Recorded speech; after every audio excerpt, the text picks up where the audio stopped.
YouTube viewers. Don't forget to like, comment, and subscribe. This is a show by the people, for the people, and you, my friends, are my people. We love to see the interaction. That's what makes this show so much fun. So join our community and chime right in with us. On today's program, Worcester, Massachusetts votes to become a transgender sanctuary city. We're going to discuss that. And the great Joe Kinsey joins me later in the show, and he's bringing the viral video of the year with him. And that is not an overstatement, my friends. I've seen it. You're going to want to see it. Just trust me on this.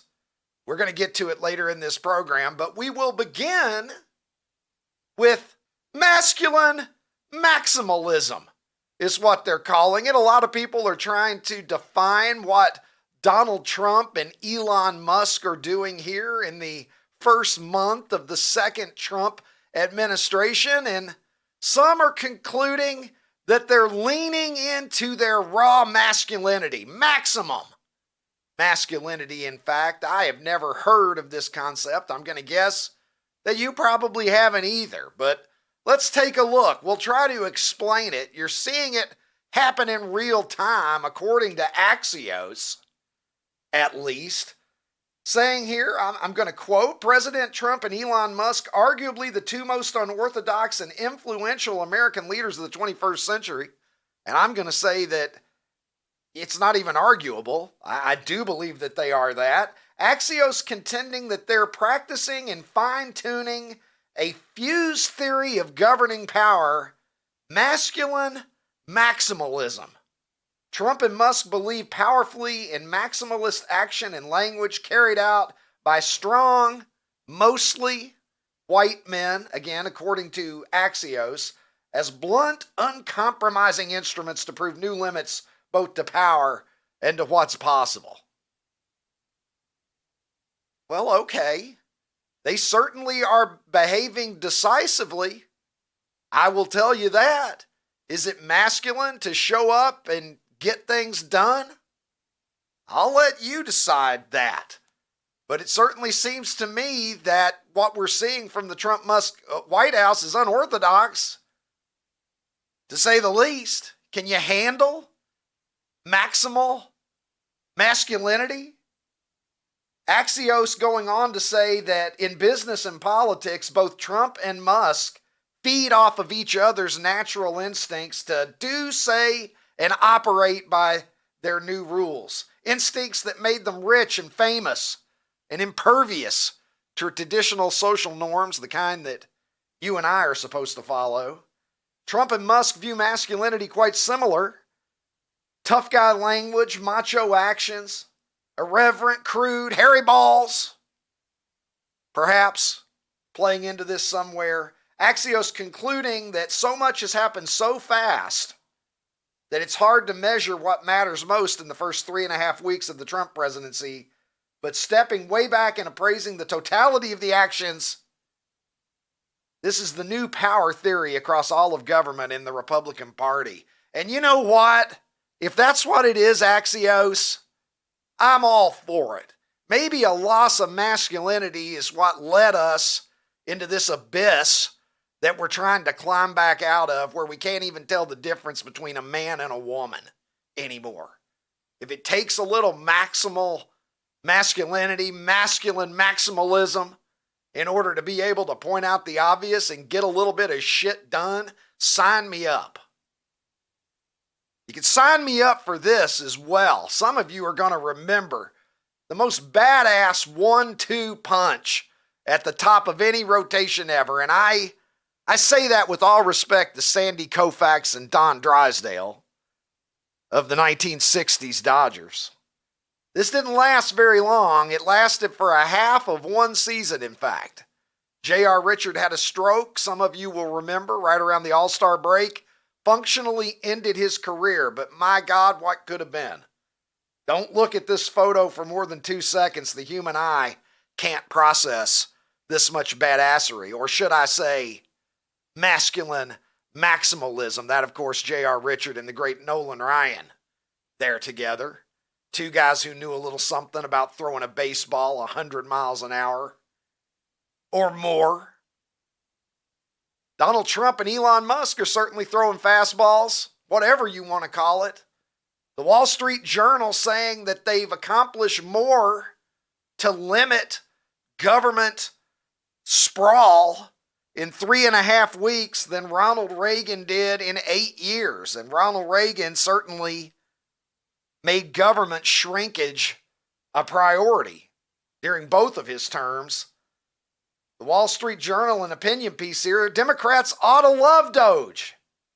If you want an effective government, why would you object to trimming the fat from bureaucracy? It's a great question, isn't it? Democrats used to understand that. Just like they used to understand that having illegal immigrants pouring over the border didn't make sense and was bad for this country. Remember how they used to remember that? We've seen it. Obama, Schumer, Hillary, we've played the clips on this show. Their brains used to work on that issue. Makes you wonder why suddenly they decided that it was no longer a good idea to have a strong border. Doesn't it? It almost makes you wonder what was in it for them, they thought, from letting illegals pour into this country. Well, what's in it for them with the bureaucracy would be my question. You know, Google, I saw that there were 3.5 more times of Googles for criminal defense attorney in the District of Columbia than anywhere else in the United States lately. That's a real thing. There is a huge spike in people Googling criminal defense attorney from the nation's capital. Makes you wonder why. Where's all this money going? All this waste, all this money that can't be accounted for. But I remember the days back when I was a Democrat. I voted for Bill Clinton twice, and I don't think I was crazy at the time. I think that I was voting for a man who said things like this. This report tells us how to cut waste, cut red tape, streamline the bureaucracy, change procurement rules, change the personnel rules, and create a government that works better and costs less. I've read it, and where it says the president should, the president will. Among the 800 recommendations, eliminating 12% of the federal workforce, merging some government agencies like the FBI, the DEA, and the Bureau of Alcohol, Tobacco, and Firearms. What does this sound like? Closing hundreds of government offices outside Washington. What does this sound like to you? I took office, one of the commitments that I made to the American people was that we would do a better job here in Washington in rooting out wasteful spending. We thought that it was entirely appropriate for our governments and our agencies to try to root out waste, large and small, in a systematic way. It means cutting some programs that I think are worthy, but we may not be able to afford right now. A lot of the action is in Congress and legislative, but in the meantime, we don't need to wait for Congress in order to do something about wasteful spending that's out there. We haven't seen as much action out of Congress as we'd like, and that's why we launched on our own initiative the campaign to cut waste. And we're going to keep on finding every possible way that we can do that. Isn't this interesting? Even if Congress is not acting. There you go. I remember why I voted for them now. Why did Bill Clinton and Barack Obama hate America? Did they become Republicans? What happened there? No, my friends, what you just saw were flashbacks to before the Democratic Party lost their goddamn minds. I didn't change. I've said it many times. I didn't change. The party changed. I was a Democrat my entire life. I never even voted for a Republican until I was almost 40. Voted for Bill Clinton twice. I voted for Barack Obama the first time. And I don't think I was insane. Did you hear that? Bill Clinton, if he was running for president today, 1990s Bill Clinton, he'd be a Republican. You want to take Bill Clinton's platform from 1992 and drop it in 2025? That's a Republican. The kinds of stuff that Barack Obama was saying back at that time, that doesn't sound like the Barack Obama that we see now. Who changed?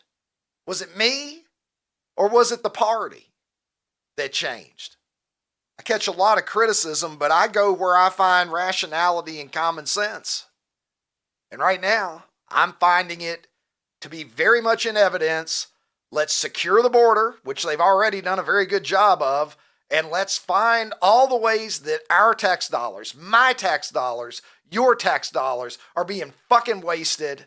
And we've got way too many politicians in Washington who are living in ginormous mansions for the salary that they make. You tell me how making $215,000 a year is going to translate into you living in some multi-million-dollar mansion. That ain't the way that it's working in my life. I live in an apartment. I pay taxes. I'm not getting any of this misallocated money, but I promise you some people are. And why is it that they don't want us to know where all of the waste is? Elon, dig in and keep going. Maybe the Democrats just need a better calculator. Maybe that's the problem. Maybe they're having trouble counting up all of the money that has been wasted. And people are saying, well, you're going to find Republicans who have done bad stuff too. Good. Find the Republicans who have done bad stuff too, and absolutely let's scorch them as well. I ain't rooting for a political party here. I'm rooting for America, just like this man. You know you've met a sweet bastard when a guy pulls out a calculator and lights his lung dart with it. Hey, does anybody know the square root of 132? Hang on a sec. I'm heating my dart with my calculator and then I'll punch that in for you. Anybody that needs to go to flavor country, look at this fucking thing. Whose idea was this? Of course, I grew up in the era where we had ashtrays in the car doors. We had ashtrays in the back of the front seat of our cars. I just thought that was normal. I probably thought this was normal too. Some guy on X yesterday told me that the old Casio QL10 there goes for about $400 today if you can find one. So how about that? Maybe that could help the Democrats. I don't know if it has scientific notations that would take them out to the millions and billions of dollars that are being wasted, but if nothing else, you could certainly light your cigarette with that. The Democrats have lost the plot here. This is today's edition now will begin of Democrats who have lost their fucking minds.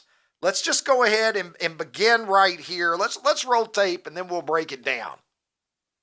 Look, let me tell you something. I'll take a bit of umbrage here. I'll speak on behalf of my colleagues. I think I can say we are all willing to work with anyone who's serious about doing the work of censoring the American people and advancing progress. But they are not serious. Well, there you see Representative Presley saying that we're ready to censor shit. Just saying the quiet part right out loud now. I'm not even, was she misspeaking? Was she misspeaking, or is she just so bold that she just comes right out and says it? I can't figure that out. And then shortly after that happened, Will Smith smacked Chris Rock in the face and said, "Keep my wife's name out of your mouth." I thought that was Jada Pinkett Smith for a second. But we're going to censor the people is what we're going to do. What? That's the number one thing that moved me away from the Democrats. Guys like Tim Walz who say you don't have a right to things that he doesn't like.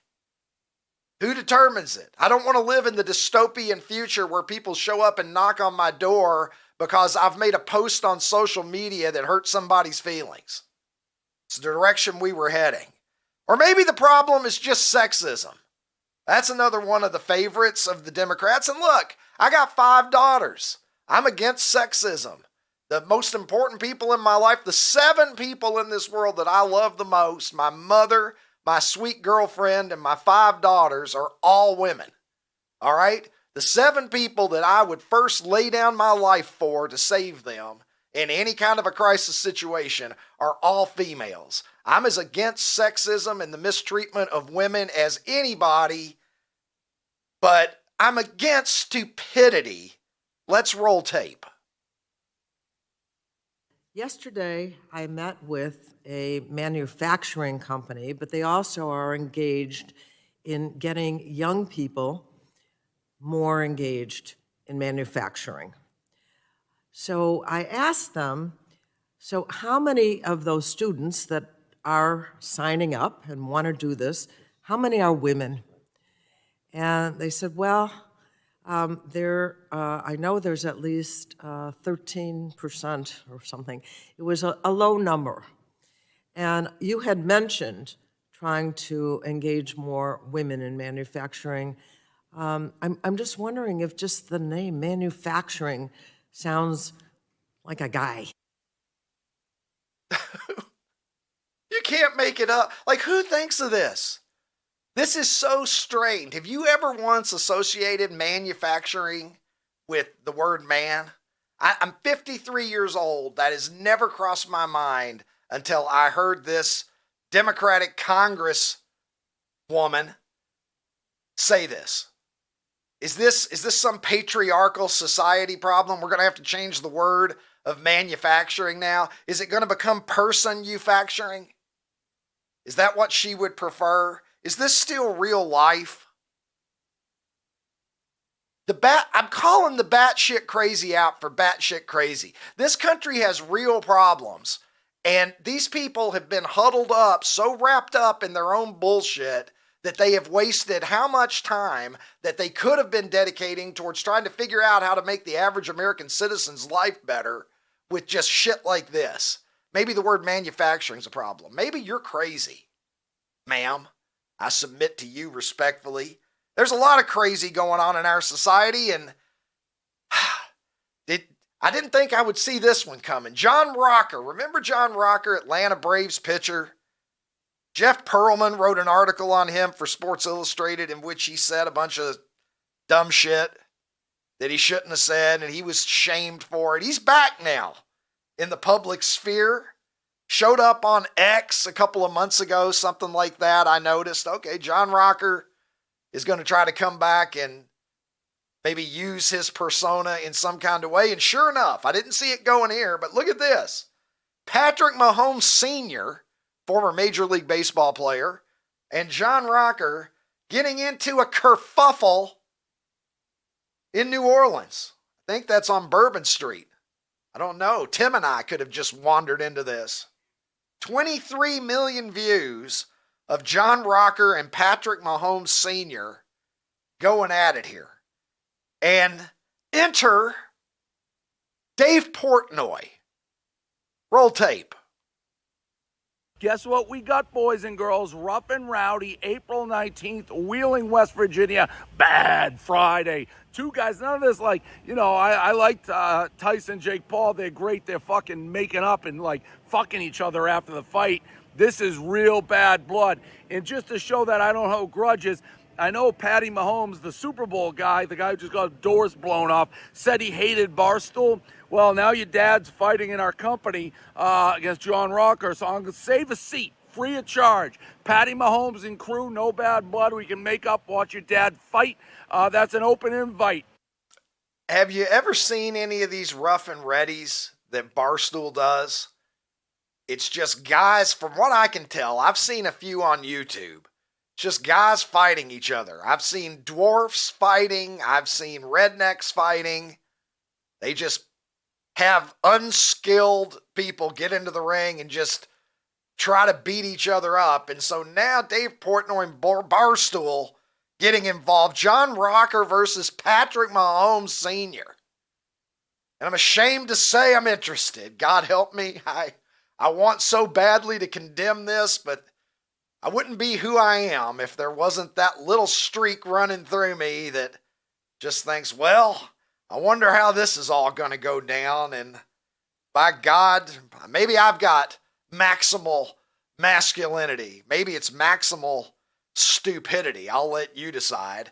And I will now bring in the international streaming star who joins me from Nashville, Tennessee. He is, of course, Ronnie T-Shirts. Ronnie, are you up for John Rocker and Patrick Mahomes Sr. as the first super fight of 2025? Hell yeah, man. I've actually watched a Rough and Rowdy, and they are fantastic. Like they're fun, bro. Yeah, absolutely. I think OutKick should get in on this. We should start organizing fights like this. I'll be the headliner. You against the blow announcer. No, hell. Well, right there. You super 70s guy versus a bantamweight. I'll do both. Put me on first. I'll just like blow through a bantamweight in about 75 seconds, like it's Mike Tyson in 1986, and then I'll shower, change, from exhaustion, and I'll call the rest of the matches. You'd fall over from exhaustion if 75 seconds. It depends on how good they are, Ron. If it is the world champion, that would be a problem for me. But if you give me like a 118 man whose career record is like 10-9. If he's a professional, I think I'm going to be a problem for him. No, if he's a professional, not every professional boxer is good. All right, they're always, remember every boxing match you ever watch, there's some guy getting his ass kicked. That's true. He's a professional boxer. If this Mahomes Rocker thing is real, and who knows if it's real, Rocker will beat the ever living shit out of Mahomes. Dude, it won't even be close.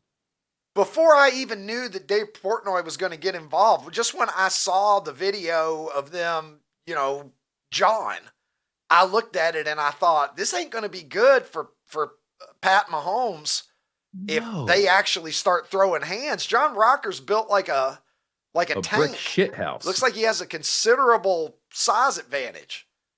You think? So I don't, Pat Mahomes, this is probably not a good idea. So I would caution the elder Mahomes that maybe you don't want to do this. I mean, is Patrick setting his old man up with money? Does he need money? Well, that's what Why, if you were Pat Mahomes, would you want to go to your son is generally considered the best player in the NFL. And you're going to go on Rough and Rowdy and throw hands with some disgraced relief pitcher? Like, that's a good idea? That was the name of one of your bands in college, I believe, Ron. Jazz band. I don't know, Ron. Let's see what else. What do you think, man? Does manufacturing bother you? Would you prefer a gentler, more inclusive term than manufacturing? You know one of the interesting things about doing this show is every day I think I've heard the dumbest thing I'm ever going to hear. Like yesterday, it was that "Which Side Are You On" song. Dumbest thing I'd ever heard. Well, great. You know what? That just got out of my head 17 minutes before we started taping today, Ron. Thank you for bringing that back. Because I guarantee you, me, Tim, Jared, half the people who watched this show yesterday were just rolling around through their day. Which side are you on? But anyways, Ricky, so she topped it. She literally topped it. Like, what were we in? 15 minutes into the show and it got topped. Dude, she said that with a straight face. What is wrong with these people? So I just did I came up with 2 words that started with man. You ready? Mandatory. Yeah, all right. And a maneuver. Oh. So should we change both of those? Both of those. I would prefer person-utory and person-uver. So that everybody can feel comfortable and welcome in the space Could you imagine? We all share as human beings. Let's play Becky. Becky is in, I don't know, somewhere in rural Ohio. And a new manufacturing plant is going to open up. They're going to make widgets, let's say. And she thinks to herself, I don't want to work there. I don't want to be in manufacturing. But then they say, no. This is different. It's not manufacturing. It's people factoring. And she's like, look, I think I'll work might there be, then. Dude, that might be why Eli Manning didn't make it into the Hall of Fame. People may have been offended. Maybe if he had been Eli peopling, there would have, we could have all gotten behind that and I'm just saying. Ron, there are places, though, in this country that are concerned about inclusivity. Take, for instance, Worcester, Massachusetts, Worcester, where the city has voted to become, this is a real thing, they voted to become a transgender sanctuary city. Let's go to the tape from the city council. I need the city to protect me because the federal government won't. And if you think you're afraid of Trump, you should see how afraid of Trump I am. Can you wrap up, please? Yes, I can. If you say that you're afraid of Trump and that's why you don't want the city to be a safe space for trans people, you better prepare for trans people to make this a very unsafe space. Well, what the fuck does that mean? They're going to make this an unsafe... Like, who's coming to get you? These people have... one of the things you need to learn in life is that other people don't care about you nearly as much sometimes as you think they do.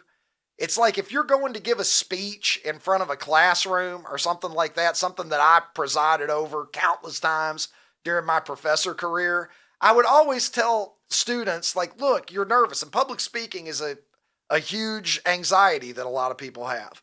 I would always tell them, look, you're thinking about you, but the students that are sitting out there, they're thinking about how they want to be out of class, or they're thinking about their own speech that they're about to give, or they're thinking about anything, because guess what? At the end of the day, you're not as interesting as you think you are. And I think as much as anything, a lot of people in this community, they have enjoyed feeling special over these past few years. And now we're living in a society where it's like, yeah, maybe not. And I think that it's motivated more by that in a lot of cases than fear, because what are they afraid of? Rationally, Ron. What is there going on? This was like the I'm literally shaking sort of mentality, right? Playing out here. What do you make of this, Ronnie? Dude, again, it's as we've said it once, we'll say it a million times as long as we do this show. I mean, these people are brainwashed. They just get fed this nonsense and then they take it as gospel. And I mean, why are you dressed like that? Why is she looked like she was like she looked like she was a close personal associate of Ronald McDonald. Like, yeah. Here's what I don't understand. Like, why, like, okay, whatever you are, like, why is there such a correlation between this performative, extremely abnormal for any sexual orientation, any gender sort of presentation of oneself? It seems to me that there's a real attention whore aspect to all of this. And I part of me wonders is it really fear that is motivating these people, or is it my 15 minutes in the spotlight are elapsing and now I'm going to throw a hissy fit over that? No, I think you're right. They're attention whores. And I think that's part of the problem too, is because that's kind of the face of transgenderism. Like, I know somebody that transitioned from female to male, and I would be willing to bet if you ever met him, you would have absolutely no idea if I didn't tell you. And it's because it was something he needed to do for himself, and now he just lives his life as a man. He doesn't broadcast it. He doesn't dress weird. I mean, he dresses like he wears a lot of flannel, jeans, Vans, got a beard. He's just a normal dude and just living his life quietly and unassuming, and he's happy. And that's God bless awesome. him. Yes. You know, I'm all in favor of any adult. Once you're a grown-up, you can live your life however you want to. It's not the transgender aspect of this that I find irritating. It's the performative, whiny, fear-mongering, and just attention-seeking. That's the part of it that rubs me the wrong way, Ron. The Brady kids. Tim's helping me with my segue here. You know, you never heard the Brady kids complain, and they didn't have a commode, Ron. Are you aware the Brady kids shared bathroom? You know, the boys and the girls had one bathroom that they could enter from their respective bedrooms. And Jack and Jill. It didn't have a toilet, Ron. Yeah. No toilet. Peter was probably shitting out a window in the next room. And I never noticed that. I am a big Brady Bunch fan from way back. And I never realized that there was no toilet in their bathroom until Barry Williams, Greg Brady himself, came on my old podcast and pointed that out to me. And I was like, holy shit. It was a moment of revelation. He's like, yeah. He's like, go back and look. Find a photo. We didn't have a toilet. And I looked it up, and sure enough, they didn't, Ron. So I don't know how the Brady kids were seeking relief. I mean, Mike was an architect. He had to understand the importance of indoor plumbing.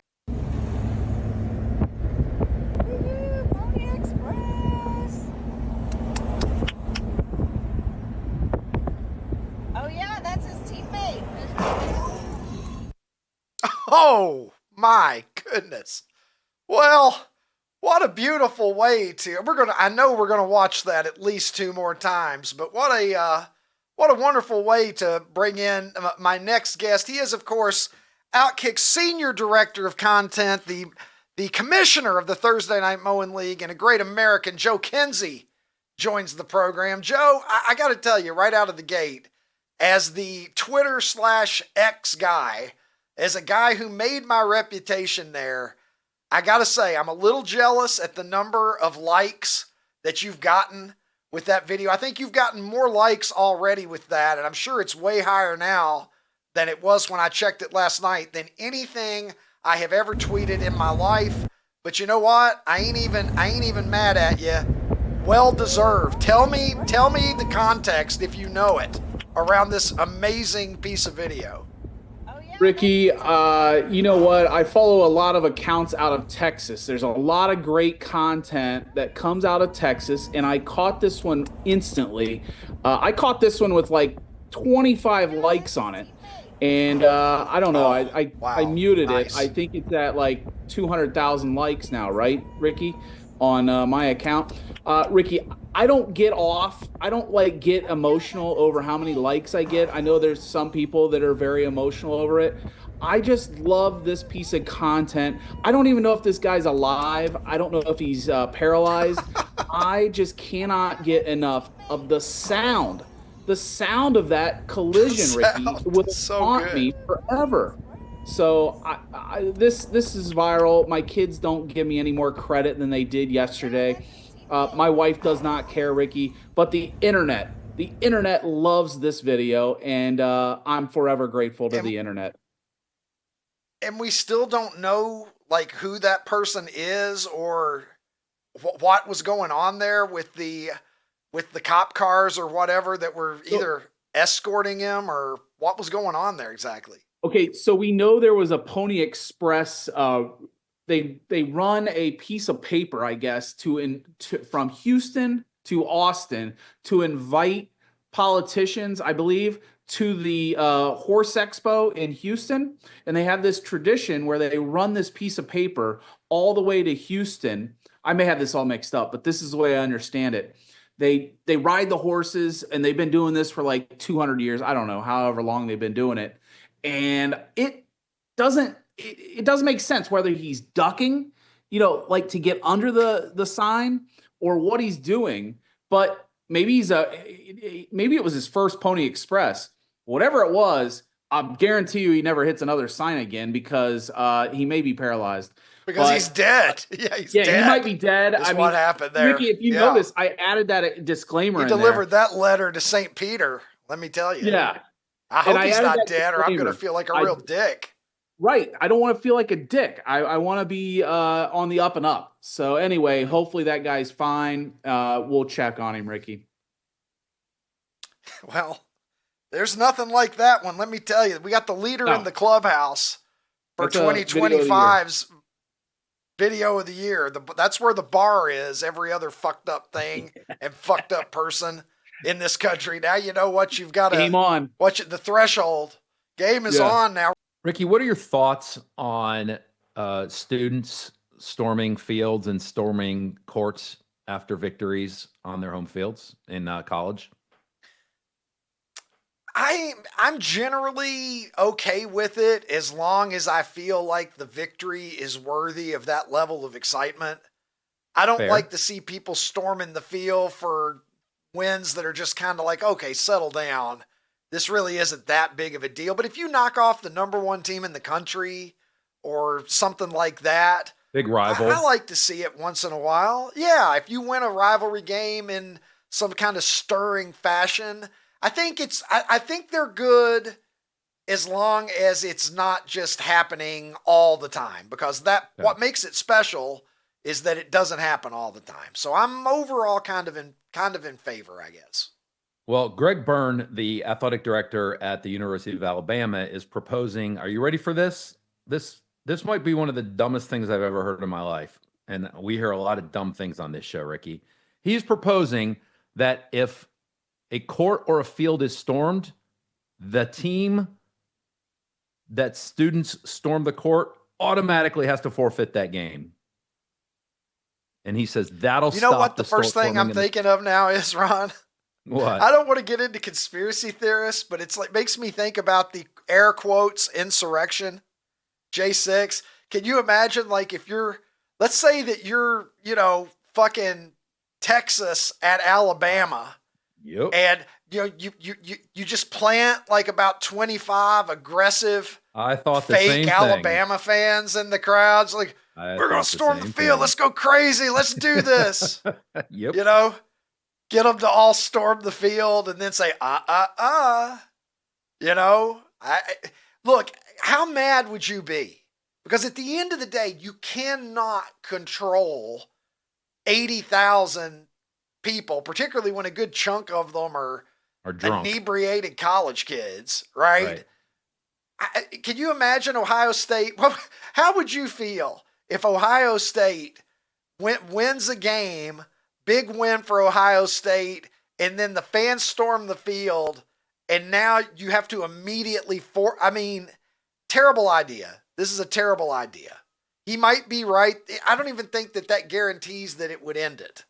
I think it's a stupid idea, and just, best to disregard this particular thought. What's interesting about this coming from him is I did a little research, and in the modern era, Alabama has never stormed the field at Bryant-Denny Stadium. They get stormed all the time when they lose on an opposing team's field. That's a huge deal, even if they're not number one. I mean, Ole Miss beats Alabama, Kentucky beats Alabama, whoever beats Alabama. It's a huge deal, and they get stormed. Generally for the poors. You know what I mean? Like, how many stormings has Ohio State done in the last 10 years? If it propels us into a massive game, like it helps us win the Big Ten championship, or we're going to go to the BCS championship. I've seen it happen, but generally we're not beating, I don't know, say Penn State. If we beat Penn State, where's the crisis? Where's the crisis exactly? Is it somebody been trampled to death during one of these? Like, what really at the end of the day is the problem here? Yeah. I mean, how bad are they really? I mean, somebody could get hurt, but people can get hurt doing anything. So I'm all for, like you said, don't embarrass yourself and storm the court or storm the field when Ohio State beats Bowling Green or Penn State. That was for you, Jared. But yeah, I think it's ridiculous. Hey, OutKick fans on YouTube, if you enjoyed this episode, hit the subscribe button and make your way over to OutKick.com where you can watch the full episode.